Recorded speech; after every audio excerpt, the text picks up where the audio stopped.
বিসমিল্লাহির রহমানির রহিম। সকল প্রশংসা আল্লাহ তাআলার নামে শুরু করছি আমার আজকের ভিডিও বক্তব্য।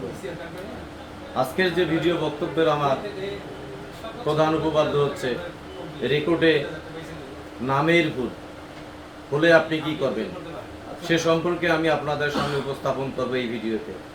রেকর্ডে নামের ভুল, ধরেন মনে করেন একজন ব্যক্তির নাম মমিনুল্লাহ, সে জায়গায় রেকর্ডে প্রিন্ট হয়ে এসেছে সমিনুল্লাহ, অর্থাৎ ময়ের জায়গায় দন্তস্ব টাইপ হয়েছে।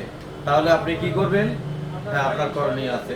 সেটা হচ্ছে যে আপনি ওই এলাকার, আপনার ওই জেলা থানার সহকারী কমিশনার ভূমি, যাকে আমরা এসিলেন্ট সাহেব মহোদয় বলে থাকি, তেনার কাছে একটা দরখাস্ত করবেন তেনার বরাবরে, সহকারী কমিশনার ভূমি। তারপর আপনার বিষয় নাম সংশোধন, ভূমি জরিপের রেকর্ডে নাম সংশোধন প্রসঙ্গে। তারপর আপনার নাম ঠিকানা সবকিছু লিপিবদ্ধ করবেন, আপনার জমির তফসিল, খতিয়ান নাম্বার, মোটামুটি সবকিছু লিপিবদ্ধ করে দরখাস্তর উপরে একটা 20 টাকার কোড ফি লাগাবেন, 4টা কোড ফি লাগাবেন। লাগানোর পরে জমা দিবেন। হয়তো বা পরবর্তীতে আপনার এগুলো হেয়ারিং এর মাধ্যমে, মিসকেসের মাধ্যমেই আপনার এটা সংশোধন হতে পারে। আমরা অনেকেই মনে করি যে রেকর্ড পূর্ণাঙ্গ একটা রেকর্ড খতিয়ান একজন সহকারী কমিশনার ভূমি সংশোধন করে দেবেন, কিন্তু আসলে সেটা তিনি করেন না।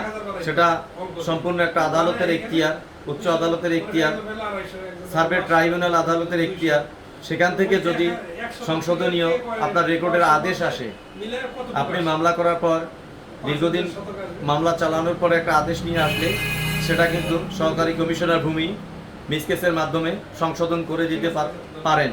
আশা করি আজকের ভিডিওটা মোটামুটি আপনারা বুঝবেন, জানবেন, শিখবেন এবং এই সমস্ত ভুলভ্রান্তি হলে সেগুলো সংশোধন করার চেষ্টা করবেন। আসসালামু আলাইকুম, সকলকে ধন্যবাদ।